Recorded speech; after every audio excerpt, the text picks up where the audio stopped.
Oh, hey guys, this is Late Boy Scout for another episode of Vlog Thursday. Has it been a while? Because it feels like it's been a while since I've done one of these installments. I hope you're as excited as I am to see the format return.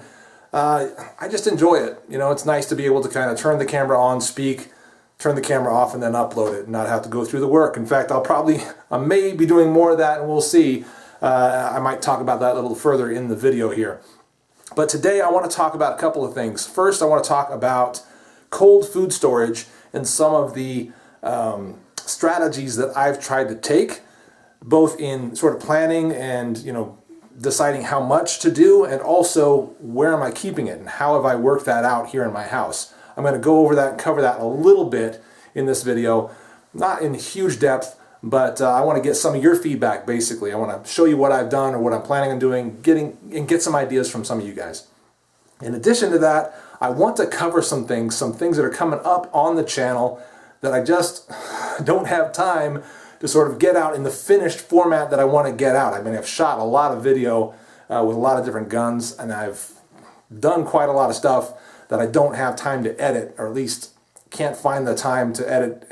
I can't find as much time to edit as I want to find. So I want to just kind of briefly cover a couple of things and show you a couple of things. We're going to show you some cool gear, some guns, most especially. I think I've got 6 here in the room with me that I want to show you guys. But before I do that and show you kind of what's coming up as far as shooting and testing, let me get to the cold food storage question. Right now, I am in a room in my house that was not here a year ago. Okay, very recently we used, like, I think it was last year's tax return, and got a couple rooms finished down in our basement that we didn't have finished up till that point. So I decided and figured out that as we were doing this, I could push one of the walls out from the basement wall, or I should say the cement wall, and turn that into a sort of a food storage closet, because our home didn't really come with a cold storage area built into it. So we needed to make something if we were going to have something. So I'm going to show you that now. But first, this is the room I was telling you about that wasn't here before. You can see a couple of studio lights in the background. That's because I do use this room also for shooting some video. Every now and then you will be right here on a tripod. I will be back there, and I'll talk to you with these lights shining on me to give me a nice look and all that stuff, to, you know, for different videos, for different purposes. And as we were designing this room, figuring out what this room was going to be, I said we could pull a wall out from the cement and have that be a cold storage area, or semi-cold storage area. And I'll show you what I mean by that now. Let's flip the light on right here in this closet right there. This is another closet, sliding door closet. But in this closet right here is the semi-cold food storage area. And I'll show you what that looks like. So here we have it. That obviously is the cement wall. It goes to the outside. And what we have on either side are these big old racks. How tall are these? 6 feet? I think they're roughly 6 feet. They're just about a little bit shorter than I am. I'm just over 6 feet. So yeah, these are about 6 feet. And they are, I want to say 36 inches deep. I got the deepest ones I could. And I think they're 42 or 48 inches wide. Not 48, because 48, you know, this actual from here to there would be a little less than 4 feet. So I think it's 32 inches, maybe 36. I don't remember. Anyway, I made sure they were the deepest ones I could find, or no, 42 inches, sorry, I'm getting mixed up here. But I made sure that they were the deepest ones I could find for the space that I'm using. And again, as you think about food storage areas and, you know, how you're going to utilize what you have, you can see some studio lighting there also. I'm kind of using that as storage. But as you're thinking about the space you have to either build or sort of tailor what you buy to the space that you're going to have. Obviously, you can see lots of cans up there, lots below there as well. We got plenty more space, so we're going to fill all this out as we go. But the space, again, that I have is a little less than 4 feet from there to here, and the width is, I don't know, 10 plus feet, I think, something like that. So this is the space that we had, so we had to work with it in whatever way we could. And this is what we've done. So we've got obviously another rack on that side, and that is going to fill up over time, as I mentioned. And you know, the room itself is going to be as cold as we could get it. We have sheetrock here On the other side of that, we have insulation. So we should have some, insulating properties from this room to this closet. And of course, we've got the concrete here, which, is structural, it's foundational, but that should also give a lot of R value in insulating from the outside to here. One issue I know I'm going to have is that on the other side of this concrete wall, that's actually a portion of that anyway, from there to around here maybe, is actually exposed to sunlight. So over time, what I want to do is build up some earth on the other side of that so that that is actually completely covered with earth. I don't know, build a garden box or something like that, so that that is better insulated now or then than it is even now. If that makes sense. But the goal there, once again, is to have the best insulation possible in here so that it can be semi-cold. Why do you want your food storage room to be cold? Primarily because everything lasts longer in the cold. I mean, that goes without explaining, right? Not really an argument there. If you have your food stored in an area that is colder, it's just going to last longer. Even dehydrated stuff like you see here, it's just going to last longer if the area where you're storing it is cold. So another goal, another purpose of this room, or another way we're going to utilize it, in addition to the racks that you see here, and you see a bucket down there, I think that is wheat. What is that? Oats. It's oats. We're going to have several of those, probably stacked. What is safe? I don't remember what the safe number is. 4 high? 3 to 4 high? I can't remember exactly. But we're going to have those going across the floor here, utilizing that space, and then going maybe 3 buckets high. And then that way we will have not just these racks on each end of the room, but also some of those buckets going up this wall, so we can easily navigate the room, get to what we want to use and grab, but also have those buckets there kind of using this space, helping to insulate to some degree, but mainly using that space. All right, so that's sort of the plan as far as food storage goes. I would love to hear your feedback, your ideas, your strategies, what you guys are doing for food storage, how much you feel like you need. I don't feel like a crazy prepper. I don't feel like a crazy prepper for storing food. I think it just makes sense. If you have the space, do it. Get some kind of food storage plan going on, because you know what? Crap hits the fan. Supplies get shut off all the time in small doses, right? And you never know when you're going to need to utilize some of this just to get by for a month, a couple of months, maybe just a week or two. You never know. It's good to have. So again, let's hear your feedback. What is your food storage plan, your strategy? How are you implementing it? I'd love to hear about it. Now, you guys wanted to see some of those guns that I was promising to show you earlier. Let's get to those now. There is, like I said, plenty to talk about, plenty to shoot, some of which I have shot, some of which I've made short videos on that I still have to edit. But right now I just want to let you see what's coming up. Let's start with the pistols. Right here we have the Star Super B that you've seen before, but that has had a coat of Duracoat on it, and it's already starting to chip. I don't know what I did wrong. Maybe I didn't sand it well enough, but anyway, we have spots that are already starting to wear. Whatever. I don't mind. It looks cool though. Flat dark earth and flat black. Yeah, man, I'm excited about that. Better looking than it was before, in my opinion. So that's the Star Super B. In addition to that, we have this, the Tokarev in, what's the caliber again? Is it 7.62 by 25? That's what it is. 7.62 by 25, the model TT-C. This was sent to me by J&G Sales to test and review and play with. They got me some ammo too, and I paid for quite a bit more ammo so that I could use this gun indefinitely and enjoy it. It's quite an interesting gun. I'll talk about it in the review and in the shooting that I do with it.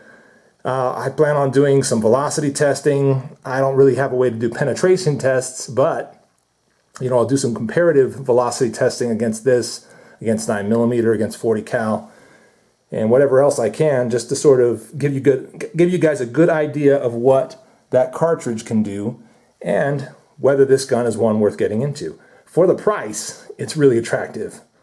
Really attractive. But we'll talk more about that in the review and in the shooting. So look forward to that. There's also the holster that it comes in, the leather holster. It's kind of cool. It's classic, you know, very classic looking. For the price, it's a fun package. So anyway, that's coming up. Look forward to that. Next, some guns. Well, this gun anyway came from Century Arms.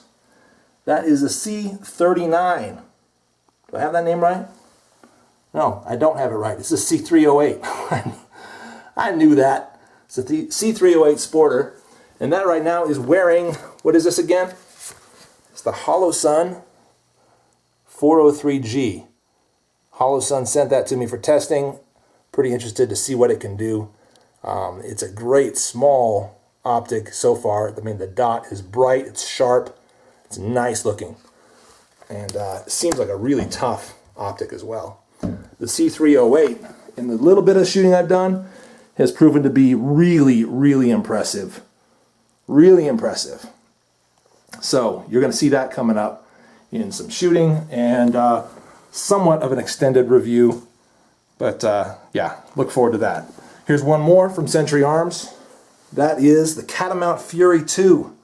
Once again, I have shot footage on this, a couple of outings. Still need to edit all that together, but that is coming up. This is the 12 gauge semi-auto shotgun also from Century Arms. Catamount Fury 2 is a very cool shotgun. This one is the compliant version that came with a 10-round magazine as well as 2 5-round magazines. It's awesome. It's really, really cool. So Century Arms sent me that gun. They also sent me that gun. Both of them are on loan from Century Arms. However, one of them at least is I'm pretty sure is going to be staying with me. I'm going to be paying for it and keeping it indefinitely because I just love it that much.